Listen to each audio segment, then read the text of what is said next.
Evangelho de Lucas, capítulo 3. Evangelho de Lucas, capítulo 3. Estou com a Bíblia NVI, Nova Versão Internacional. Eu vou ver se eu consigo uma placa de vídeo para o computador da igreja. Aí sim você acompanha no telão. A palavra no telão, com a Bíblia. A tradução é que eu estou usando essa daqui. Eu gostei muito da tradução dela, muito boa, que é a NVI. Eu acabei encapando ela, ficou igual o púlpito. Da cor do púlpito. Então, eu gostei muito da tradução dela. Talvez a tua seja a Arquia, revista e corrigida, ou atualizada, mas o texto, o sentido é o mesmo, só que só muda algumas palavras, mas a tradução é a mesma coisa. Quem encontrou aí, diga glória a Deus. Está escrito assim, Lucas 3, verso 7. João dizia, esse é o João, o Batista. João, ele era filho de sacerdote, filho do Zacarias, sacerdote Zacarias, da linhagem de Abias.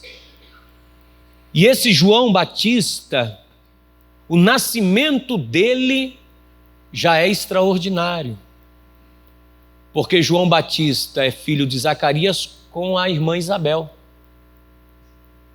Isabel já era velha e Zacarias também, avançados em idades, e não podiam mais gerar filhos, porque ela, Isabel, era uma mulher estéril. E sacerdote Zacarias era do templo. Então Zacarias era um homem extremamente piedoso, temente a Deus, e fazia parte do templo. Inclusive que quando o nascimento de João Batista é anunciado, ele está servindo na sua ordem, que é a ordem de Abias, que Davi havia estabelecido. E interessante é que a linhagem de João Batista é uma linhagem pura, preservada na raiz. O pai dele estava no lugar santo quando o anjo Gabriel desceu ali no lugar santo e disse: não temas, Zacarias, as tuas orações foram ouvidas diante de Deus, e Isabel, tua mulher, vai gerar. Ele na hora não acreditou no que ouviu do anjo. E o anjo disse: porque não creste, vai ficar mudo por 9 meses, até a criança nascer. E colocarás o nome de João. Até o nome dele é a revelação de Deus para a vida dele. Então João Batista nasce para ser o sucessor de seu pai, um futuro sacerdote. Está no templo, servindo a Deus, nos ritos, nos sacrifícios, queimando incenso, cuidando do santuário. E é esta, com certeza, é este o sentimento de Zacarias: meu filho vai crescer, João vai crescer e vai me substituir no sacerdócio. Ele vai ficar lá dentro do templo. E ele vai gerar filhos, e os filhos e a nossa linhagem vai continuar. Mas quando esse garoto cresce e se torna responsável espiritualmente por ele não vai seguir as pisaduras de seu pai Zacarias. Zacarias morre, a sua mãe Isabel também, e Zacarias, crendo que esse menino vai ser um sacerdote, ou até mesmo o sumo sacerdote, o líder de todos os sacerdotes, porque ele nasceu de forma miraculosa, ele nasceu de forma divina. Então tem tudo para futuramente se tornar um dos maiores sumos sacerdotes de Israel. Mas quando ele atinge a maturidade, ele abre mão de tudo isso, da roupa, da estola sacerdotal. Não era qualquer roupa, roupa enviasada com linhas de ouro. Abre mão de túnica, de mitra sacerdotal, de ter os melhores alimentos à mesa, de comer bem. de fazer parte daquela clã religiosa de pessoas sacerdotais, da tribo de Levi, da linhagem de Arão. Ele abre mão de tudo isso e começa a trajar uma roupa simples, de pele de camelo. Abre mão do santuário, do templo, aquela coisa suntuosa, para pregar à beira do Jordão, pedra, pedra, pedra e poeira. É como você chegasse e abrisse mão de um status que você tem, de uma posição que você pode exercer. É como se você fosse, por exemplo, tivesse a linhagem presidencial e ela fosse de forma que poderia ser sucessória, e você chegasse e dissesse: eu não quero ser príncipe, eu não quero ser presidente, eu quero ser alguém igual ao do povo e viver. Mas você é filho de sacerdote, João. Você é filho do Zacarias, do homem que estava no lugar santo, e ele viu o anjo Gabriel. Só 2 pessoas viram o anjo Gabriel, ele e Maria, mãe de Jesus. Rapaz, você viu o Gabriel, teu pai viu o anjo Gabriel. Vocês têm uma conexão familiar forte.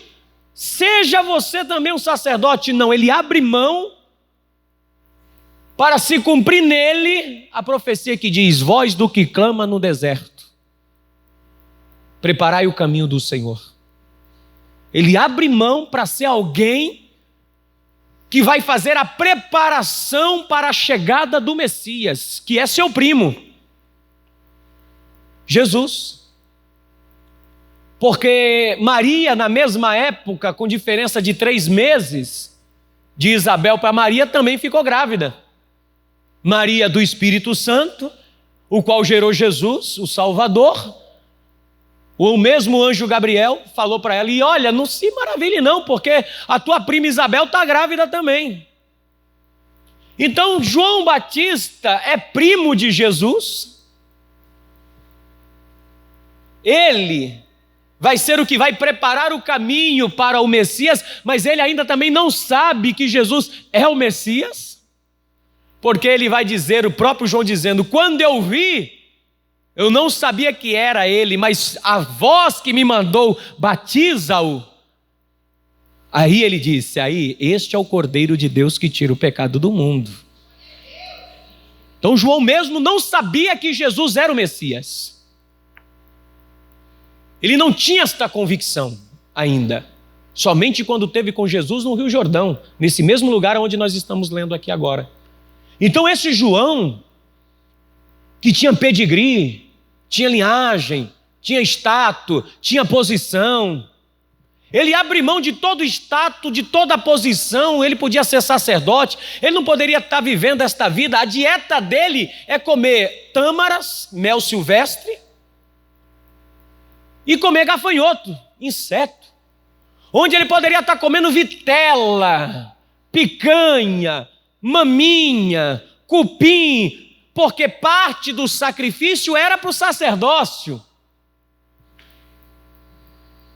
Mas o cara abre mão de comer bem, de se vestir bem, de ter uma vida regalada, de sucesso, de fama, porque esse é o filho do Zacarias, a qual Gabriel falou que iria nascer.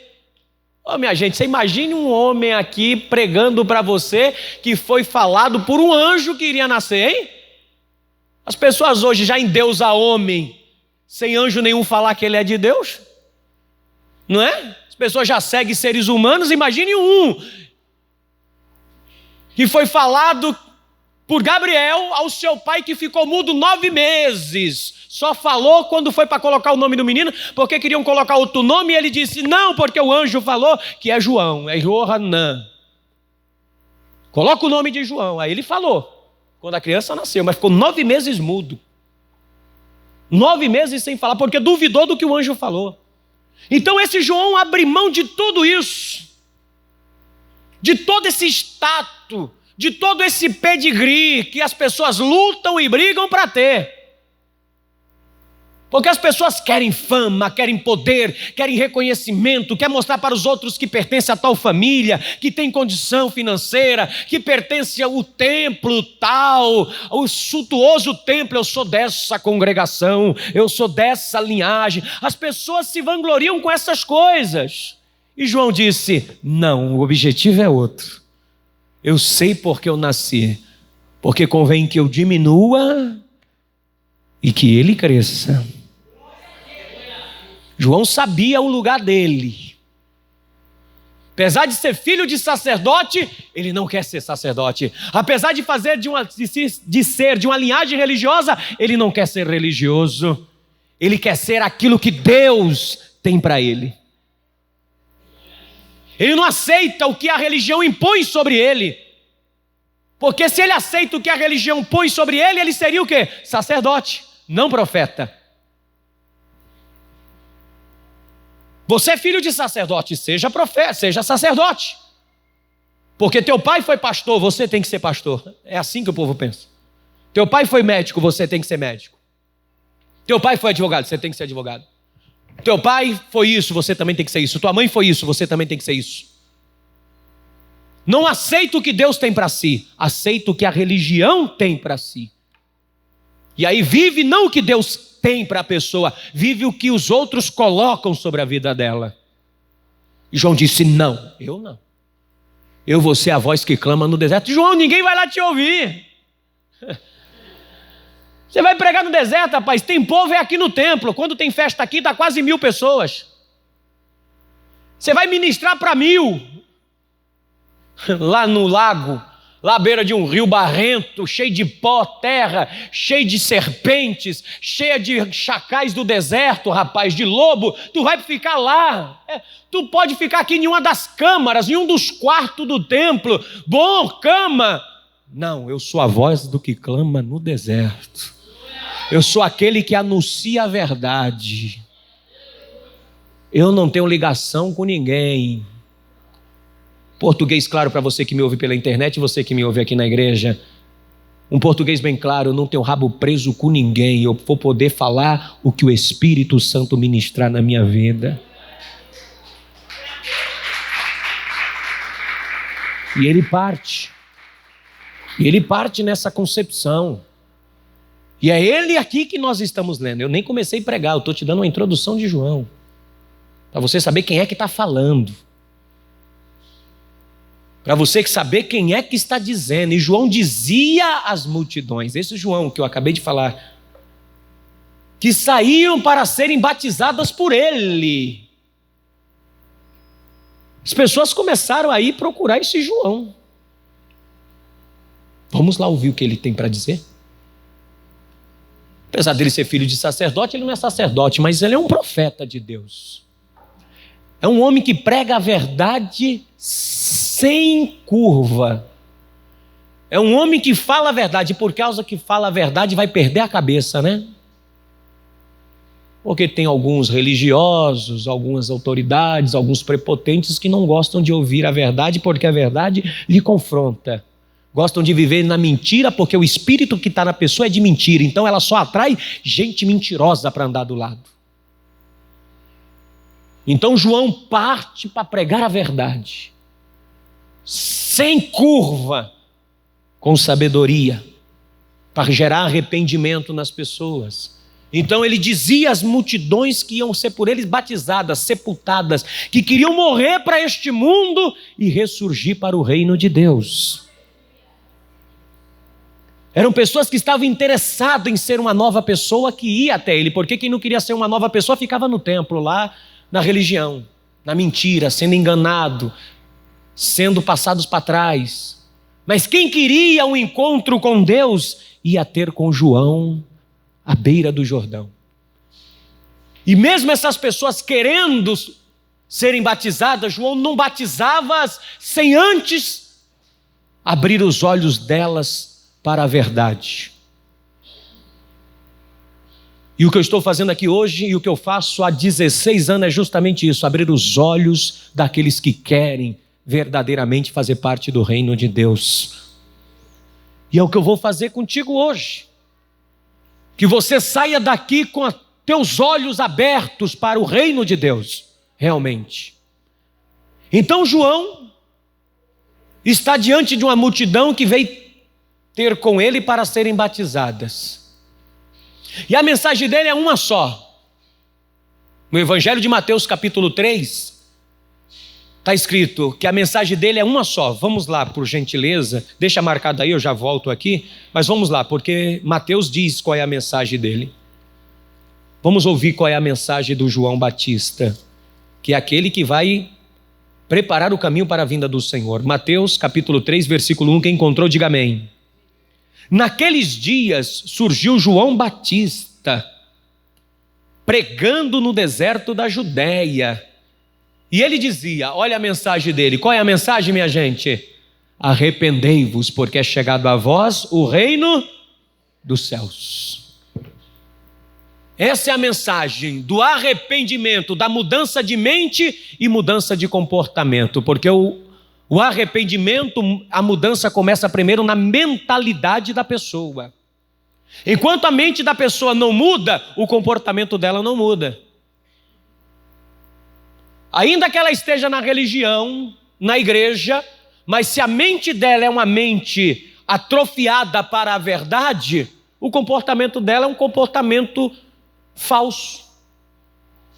Porque a mente da pessoa ainda está escravizada na mentira, não houve arrependimento. Por isso que ele está pregando, arrependei-vos, porque o reino de Deus está chegando no meio de vocês. E para fazer parte deste reino, tem que haver um verdadeiro arrependimento, uma mudança de mentalidade, que segue uma mudança também de comportamento, é uma mudança mental e comportamental da pessoa. O evangelho só se caracteriza na vida de alguém que mudou a sua forma de pensar e de se comportar. O comportamento dela é condizente com os pensamentos purificados. Se não houve mudança de pensamento, por mais que ela diga e professe com a boca que serve ao Senhor, Senhor, mas o coração dela não está alinhado com o comportamento. Porque você vê que as pessoas falam uma coisa e se comportam de outras, é ou não é? Falam de justiça, mas são injustas. Falam de bondade, mas não são bondosos. Fala de perdão quando o coração está cheio de rancor e de raiva. Você vê que com a boca se fala, mas os pensamentos é outro e o comportamento é outro. Então João disse, arrependam-se, arrependei-vos, porque é chegado a vós o reino dos céus. Essa era a mensagem dele, do arrependimento. E aí ele disse ao seguinte, vamos voltar no capítulo 3, verso de número 7. Vamos continuar aqui, em Lucas 3, verso 7. Você já tem conhecimento de João e do que ele prega. Arrependimento. Sabe quem é João e sabe o que ele prega. Agora, o que ele vai falar para quem está ouvindo. Olha o que ele vai dizer. Raça de víboras. E ali tem religioso no meio. Ali tem fariseu. Ali tem soldados do templo. Ali tem publicano e uma multidão de gente. E ele não faz acepção. Ele coloca todo mundo dentro do pacote e diz, raça de víboras. População da mesma espécie, com a mesma característica genética de comportamento. Raça é isso. Então ele está dizendo, vocês têm a mesma espécie de gente, vocês são tudo iguais.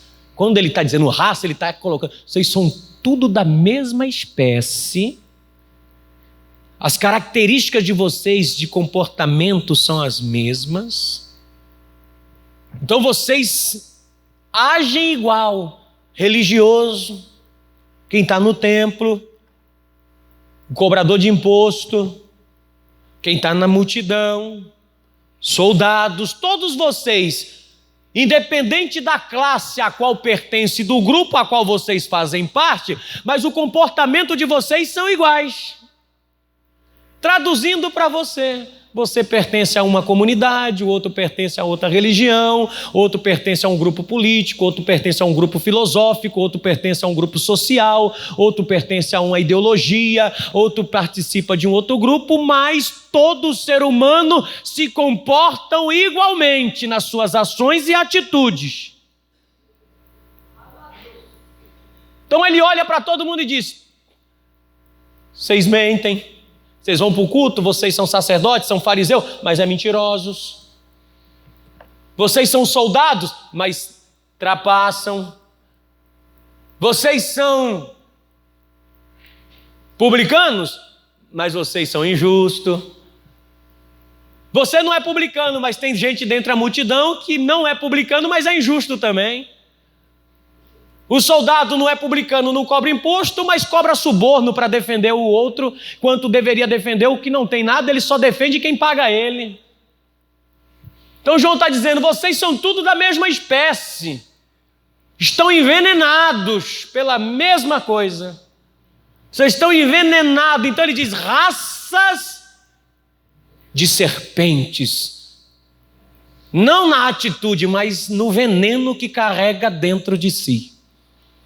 João diz, está todos vocês envenenados de maldade, envenenados de crueldade, envenenados de trapaça, envenenados de ganância, envenenados de mentira, de fuxico, de todo tipo de coisa que não prestam. Vocês são como serpentes envenenados, carrega veneno na língua e na alma, e envenena os outros também.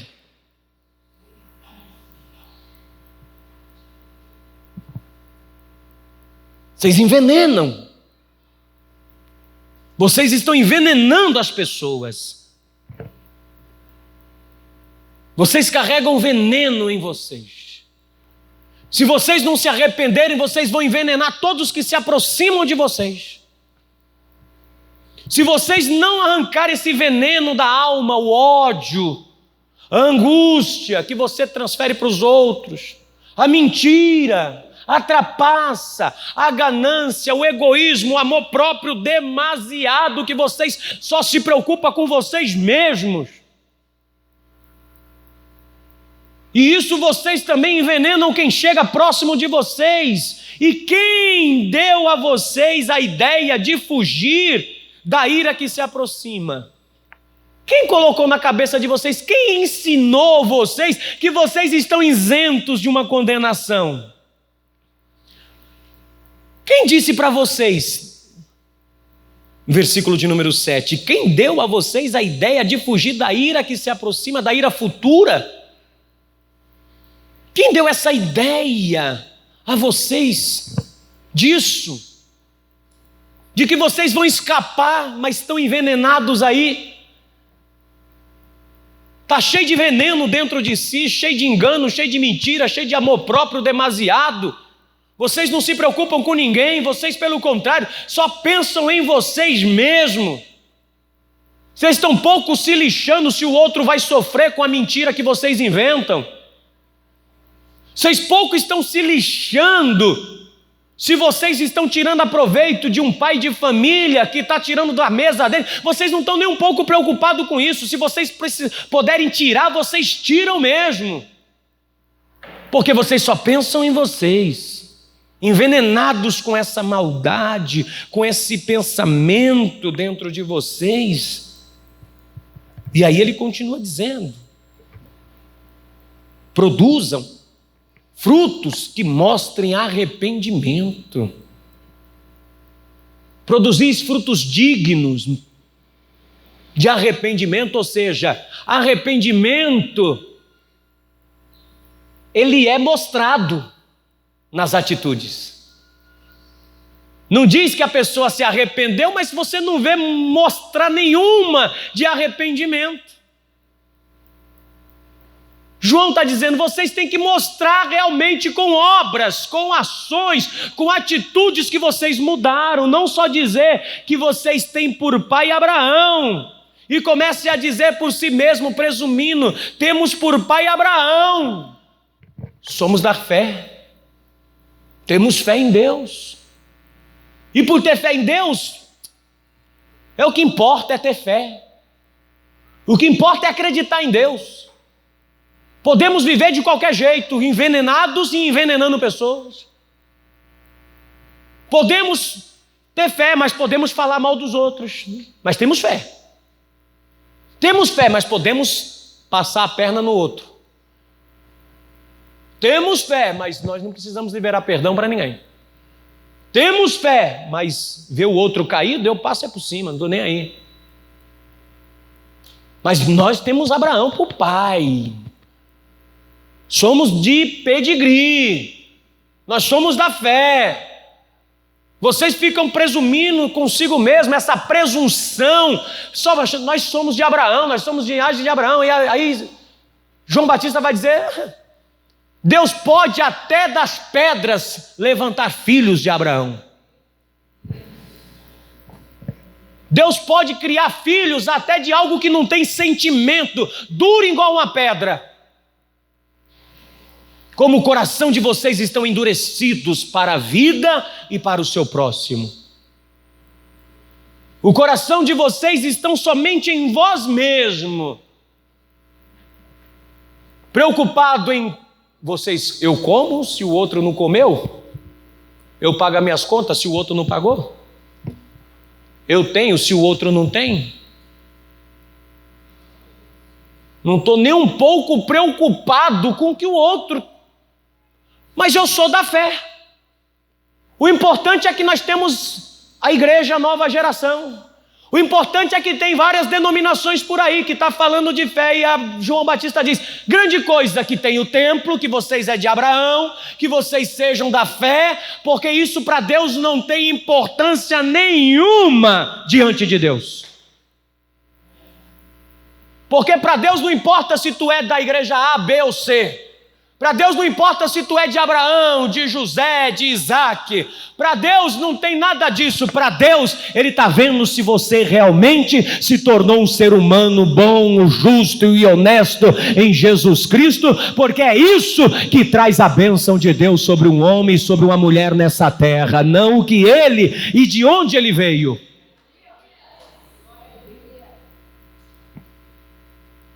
Vocês estão achando que é alguma coisa? Porque é crente? Porque ser de Abraão é ser crente, crente como Abraão. Porque nós nos vangloriamos, eu sou crente, pastor, é assim ou não é? Enche a boca para falar que é crente, sou evangélico, eu sou crente, como se isso tivesse um peso no mundo espiritual, né? Como se isso valesse alguma coisa para Deus você dizer que é crente. Tem gente que não diz que é crente e vive como crente mais do que aqueles que dizem ser crente. Vou repetir. Tem gente que não é crente e se comporta melhor do que aqueles que dizem ser crentes. Porque o seu comportamento ainda não é de arrependimento, ainda a mente continua de pecador. A mente continua de trapaceiro, a mente continua de prostituto, a mente continua de sem vergonha, a mente continua de querer olhar para os outros e ver vantagem nos outros. O que esse pode me dar? O que eu vou tirar dele? O que eu vou tirar dela? A mente da pessoa continua ainda atrofiada, não houve arrependimento.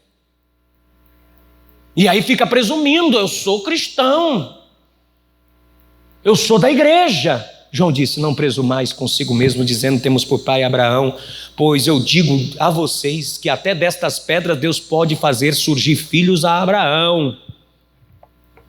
Aí ele disse, o machado não desceu ainda, o machado só está encostado na raiz da árvore. O machado está posto à raiz das árvores.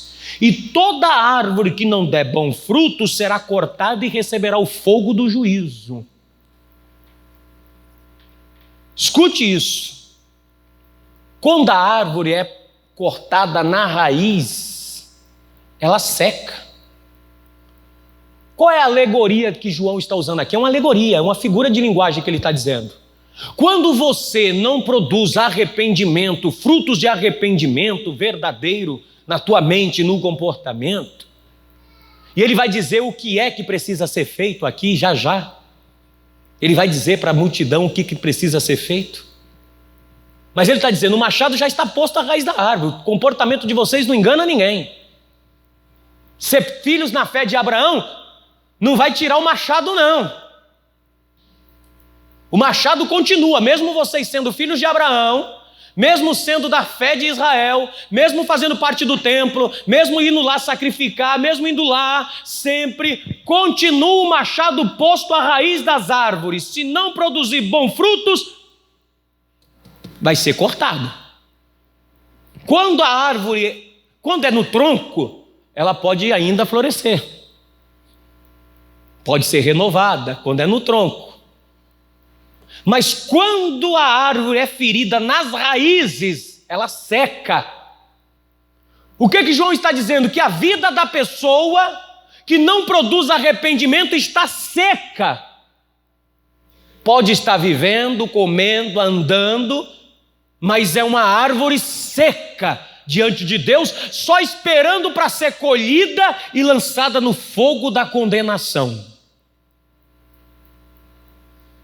Ainda que você, porque ele está falando com pessoas que estão comendo, bebendo, negociando, trabalhando, fazendo famílias, indo para os templos, sacrificando no templo, ele está falando com a multidão que veio ter com ele. Ele está dizendo, vocês não passam de raízes de árvores infrutíferas, porque vocês não produziram arrependimento verdadeiro. E o reino dos céus é chegado, então vocês pensam que estão no reino de Deus, mas vocês não estão no reino de Deus. Porque ele disse, arrependei-vos, porque é chegado o reino dos céus.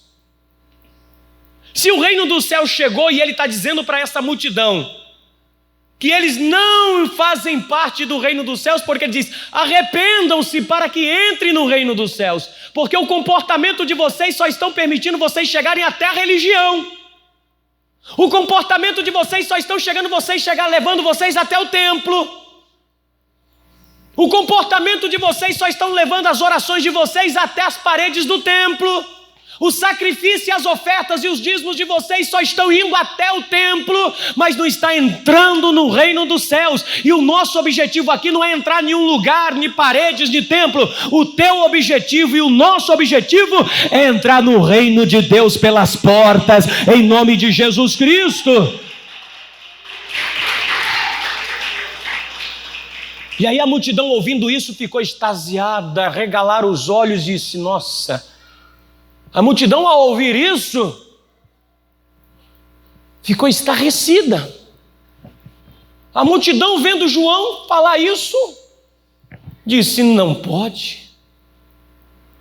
É como Herodes, quando começou a ouvir João dizer, ei rapaz, tu é sem vergonha, hein? Você está pegando a mulher do teu irmão, Herodias. Para com isso, que Deus não concorda com isso não, viu? Se arrepende. Por causa desta palavra, João Batista vai ser preso e vai perder a cabeça. Mas até aqui ainda não tinha perdido, então ele estava falando. Enquanto não mexeu com o rei, quando ele entrou falou as verdades para o rei falou, vamos prendê-lo. Aí uma dancinha do ventre, um sacudir de nádegas, corta a cabeça dele. Corta porque esse cara é um problema. Vai atrapalhar os negócios da gente e tudo.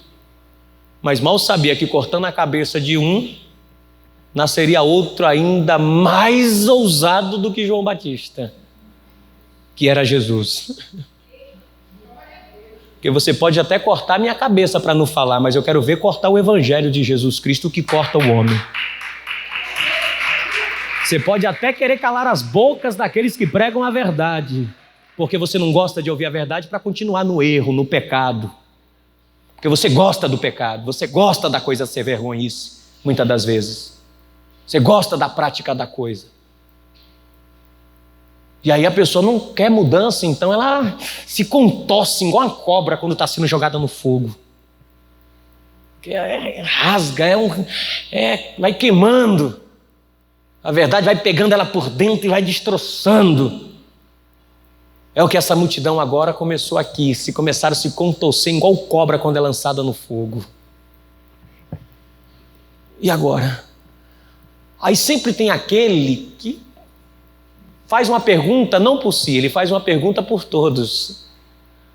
Aí uns da multidão, preocupado agora, porque, rapaz, o cara está dizendo para a gente que não vale a pena ser da fé de Abraão. Ele está dizendo que nós estamos fora do reino, porque se nós não arrepender, não vamos entrar no reino de Deus. Ele está dizendo que nós fazemos parte da religião, mas não do reino. Porque Abraão é da fé. O judaísmo é Moisés. Então, começaram a se contorcer. E aí, no versículo 10, perguntaram dentro das multidões, algum dentro da multidão perguntou: o que devemos fazer então? E agora? Se essa é a condição, o que nós vamos fazer com a nossa vida? Talvez é o que você também está aí se perguntando. E agora, pastor, o que eu tenho que fazer? João vai dizer o que eles têm que fazer e que eles não estavam fazendo. Aí João disse aqui, verso 11.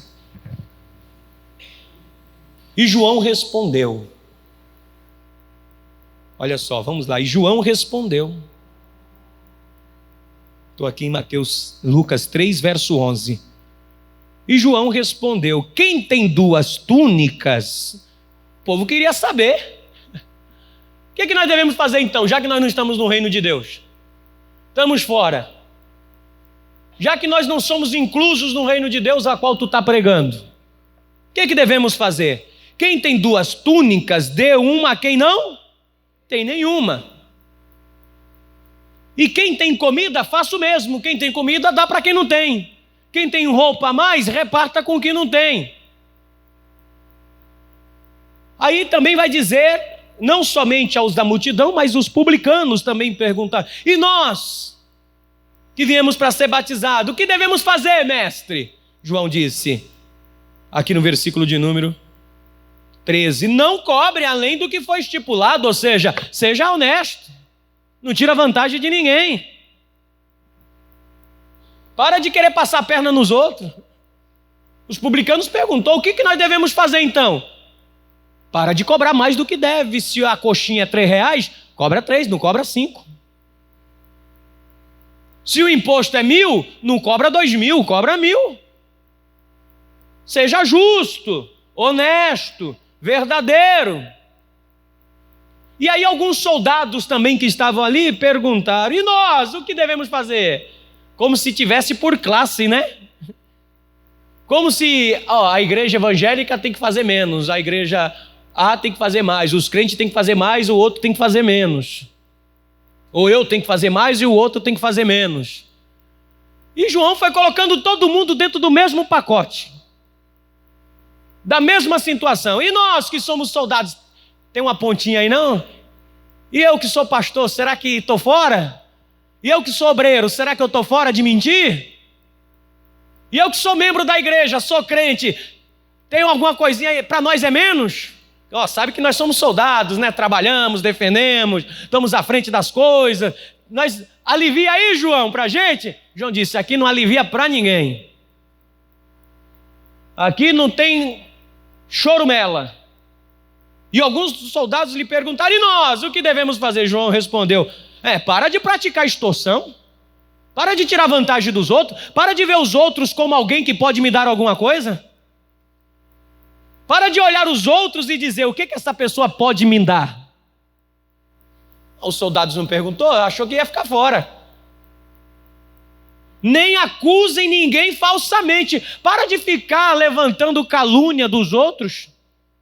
Para de ficar falando da vida alheia. Para de ficar tomando conta da vida dos outros e preocupado em falsificar acontecimentos. Para de mentira. E se contente, viu? Aprenda a viver só com o que você ganha. Pega o teu saláriozinho no final do mês e fica quietinho com o teu salário. Para de querer mais da onde não lhe compete. Pastor, o que João estava querendo dizer com isso? Estava querendo dizer que eles não estavam entrando no reino dos céus porque não eram generosos. Pastor, e o que é generosidade? Você pensa que generosidade é dar dinheiro, né? Porque quando você fala, nossa, essa pessoa, como ela é generosa, ela me deu dinheiro. Está associada, tem sinônimos de generosidade que está atrelada realmente a isso. Mas o conceito de generosidade é totalmente diferente. Anote aí do lado, marque aí nessas 3 perguntas que eles fizeram, todos estão no mesmo pacote. João está dizendo, seja generoso. Quer entrar no reino de Deus? Aprenda a ser generoso. Se você não for generoso, tu está longe do reino de Deus. Tu está perto da religião. Tu está perto das filosofias e ideologias do mundo. Mas a religião está bem longe de você. Pastor, e o que é generosidade? É a virtude daquele que se dispõe a sacrificar os próprios interesses pessoais.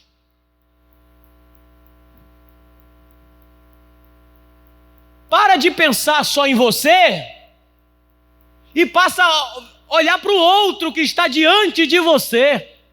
Porque a tua vida, multidão, tua vida, soldado, tua vida, publicano, a vida de vocês só está em volta de vocês mesmos. Vocês não têm olhos para o próximo. Tudo que vocês fazem é procurando se beneficiar a si mesmo. Vocês não estão dispostos a sacrificar os seus próprios interesses pessoais. Muitas das vezes você não está disposto a abrir mão nem do teu tempo para dar para o outro. Ah, não tenho tempo para você não, hein? Aí você não é um generoso. Você não é generoso para com os teus filhos, você não tem tempo. Você não sacrifica o teu tempo para estar com os teus filhos, com a tua esposa, com a tua casa, com a tua família. Você não sacrifica os teus interesses pessoais por amor ao próximo. Você só vem a mim, vem a mim, vem a mim, vem a mim, vem a mim. Passa a perna nos outros para se dar bem, lá na empresa, puxa o tapete se for preciso, e não está preocupado que o outro vai ficar desempregado, que não vai levar comida para casa, mas o importante é eu me dar bem aqui e ser promovido. Eu não estou preocupado se o meu irmão vai ficar chateado comigo, pelas coisas erradas que eu estou fazendo. Então o importante é eu estar feliz, é eu estar satisfeito. Eu não posso me aborrecer, eu não posso ficar triste, mas que os outros sim, eu não. Eu não estou nem um pouco preocupado, esse é o problema. João, você precisa parar de pensar nos interesses pessoais seus.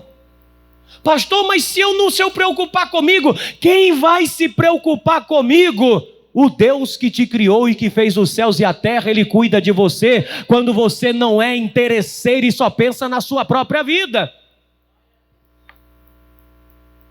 Para de pensar só em você, olha só para você, é só você que tem que se dar bem na vida. É só você que tem que ver as coisas. E não funciona assim, minha gente. O contrário disso é avareza. E a avareza não é apego ao dinheiro, é dificuldade de perder alguma coisa. Isso é ser avarento. Todo aquele que tem medo e dificuldade de perder alguma coisa é avarento. Será que você não tem dificuldade de perder as coisas?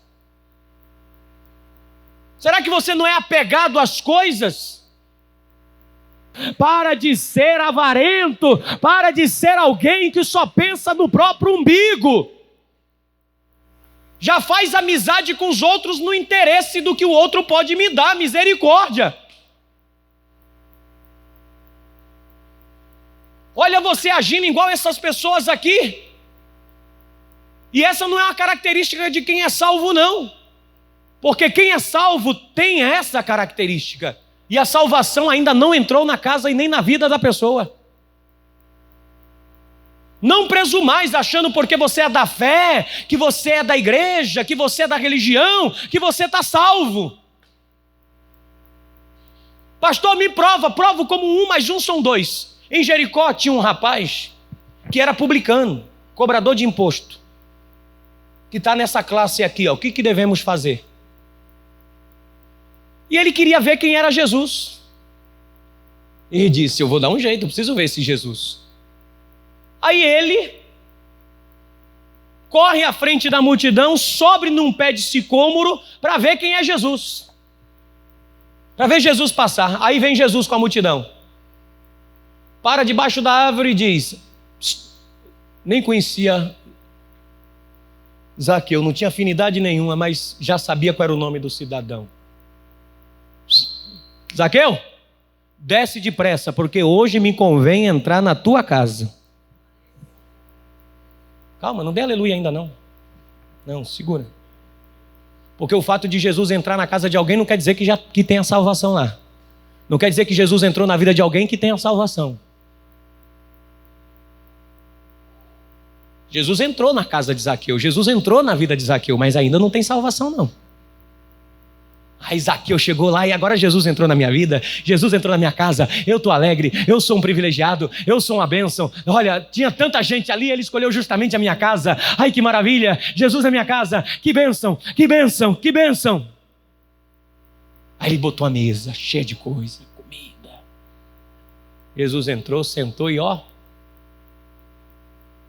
se autoconvidou, o cara abriu a porta, ele entrou e está comendo.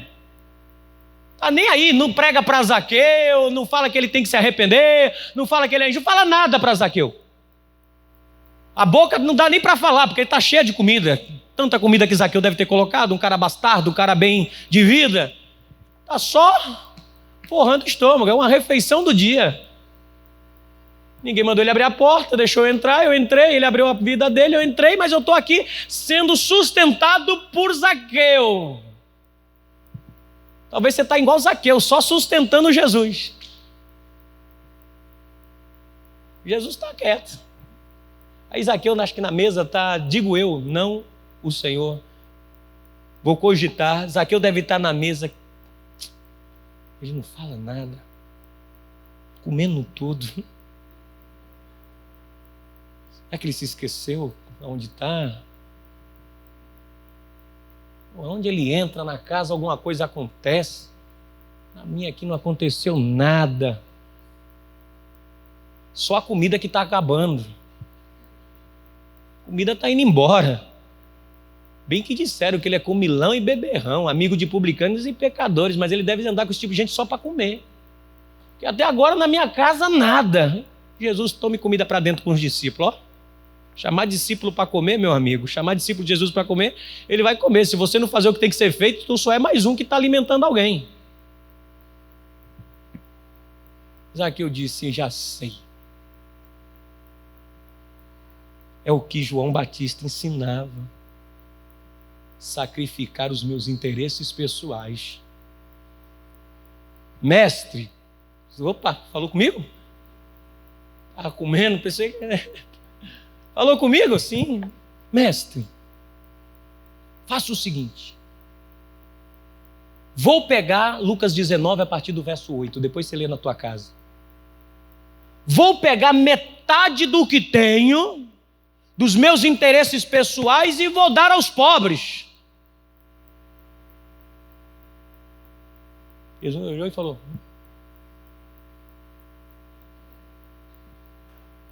Esmola por esmola qualquer um faz. Qualquer rico abastardo pode dar esmola aos pobres. Porque você pensa que pode comprar o reino dos céus com esmolas e caridade, né? Aí Zaqueu disse, não moveu o cara. Tá difícil esse tal de Jesus. Aí Zaqueu disse, Eu tenho que sacrificar os meus interesses pessoais. Eu tenho que ser generoso. Eu tenho que aprender o que é generosidade. Porque generosidade vem da raiz da palavra genes. Genes, que quer dizer criar, fazer nascer ou gerar. Vem da palavra gênesis, que dá gênesis, começo, início. Então ele está dizendo, eu tenho que ser generoso.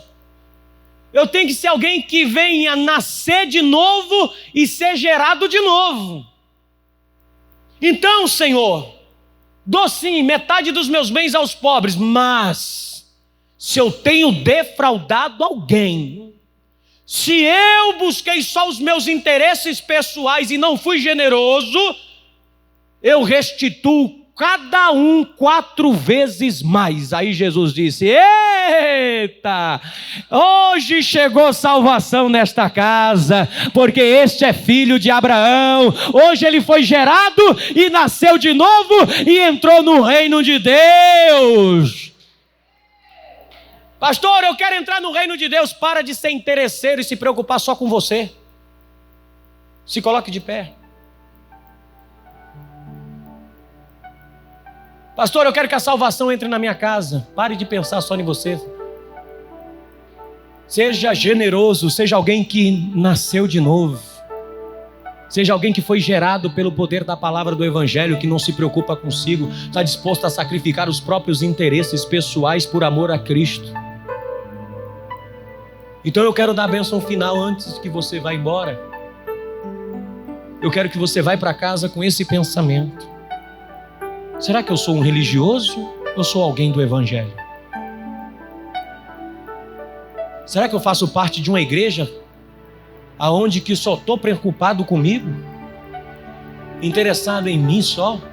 Fique tranquilo, se você não olhar para você, não ser interesseiro, repartir com o teu próximo o tempo, o amor, o perdão, a misericórdia, não é dinheiro. Porque dinheiro não compra salvação. Dou metade dos meus bens, tá? Mas quando Zaqueu disse, abro mão dos meus interesses pessoais, Jesus disse, hoje chegou salvação nessa casa. Porque este é filho de Abraão. Olha só o que João Batista disse. Não presumais a vós mesmos dizendo que é filho de Abraão, porque Deus pode levantar filhos de Abraão da onde? Das pedras. Então não eram filhos de Abraão esses homens que João Batista está pregando. Filho de Abraão é aquele que abre mão da sua própria vida, como Abraão abriu mão da sua própria vida. Sai da tua terra, sai da tua parentela, abra mão dos teus interesses pessoais, vai para uma terra que eu te mostrarei, far-te-ei de ti uma grande nação e tu serás uma bênção e em ti serão benditas todas as famílias da terra, Abraão. Para de pensar nos teus interesses. Enquanto você estiver só preocupado com os teus interesses, tu não é filho de Abraão, tu não é da fé, tu é da religião. Não há fé verdadeira em você. Não há fé verdadeira. E é João Batista que está dizendo isso, e o próprio Jesus veio depois dizendo, arrependei-vos, porque é chegado a vós o reino dos céus. Então vai para casa, vai essa semana, pratique a generosidade com todos os homens. Com todos os homens. Até com os maus, seja generoso. Porque Jesus não buscou o seu próprio interesse. Jesus buscou os interesses nossos. Ele abriu mão da sua própria vida para que eu e você fôssemos salvos. Ele não veio buscar os interesses. E muitas vezes você está somente preocupado contigo mesmo, com você. E aí você acaba querendo tirar vantagem, querendo ser mais esperto do que os outros, com ganância, com mentira. Não precisa fazer essas coisas, porque o Pai Celestial que está nos céus sabe que você precisa de todas as coisas. Não precisa passar ninguém para trás, não precisa ser irado, não precisa não. O que devemos fazer, João? Seja generoso. Aprenda a compartilhar a tua vida. Compartilhe o teu amor com quem não tem. Compartilhe a tua paz com quem não tem. Compartilhe a tua felicidade com quem não tem. Compartilhe as tuas provisões com quem não tem. Compartilhe tudo que tem na tua vida. Seja alguém que compartilhe a vida. Não seja excluso, só você, só você, só você, só você. Não. Não pense assim. Você é diferente. Você nasceu de novo. Você nasceu da água e do Espírito. Você não faz parte de uma religião, de uma filosofia, de um pensamento evolutivo, não. Você faz parte do Evangelho de Jesus Cristo, que é: amará, pois, o Senhor teu Deus de todo o teu coração e ao teu próximo como a ti mesmo. Você é do Evangelho. Pensa no outro. O que você faz pode estar prejudicando alguém. Mas como você pensa só em você, tanto faz. Estou nem aí o que o pastor pensa, o que o pastor acha. É assim que você pensa? Não estou nem aí porque minha mãe pensa, o que meu pai pensa. Vou fazer, me dá vontade de fazer, eu faço. A vida é minha, a casa é minha, o trabalho é meu. Você não está pensando em ninguém que vai ser penalizado por isso. Teu patrão que não vai ter uma boa venda. Tua casa que vai entrar em conflito, porque você só pensa nos interesses pessoais. Só pensa em você, no bem-estar seu. E generosidade, o conceito de generosidade é alguém que sacrifica os seus interesses pessoais sem querer nada em troca. Sem querer se beneficiar com nada. Não esperar nada de ninguém. Só esperar de Deus e Pai de nosso Senhor e Salvador Jesus Cristo.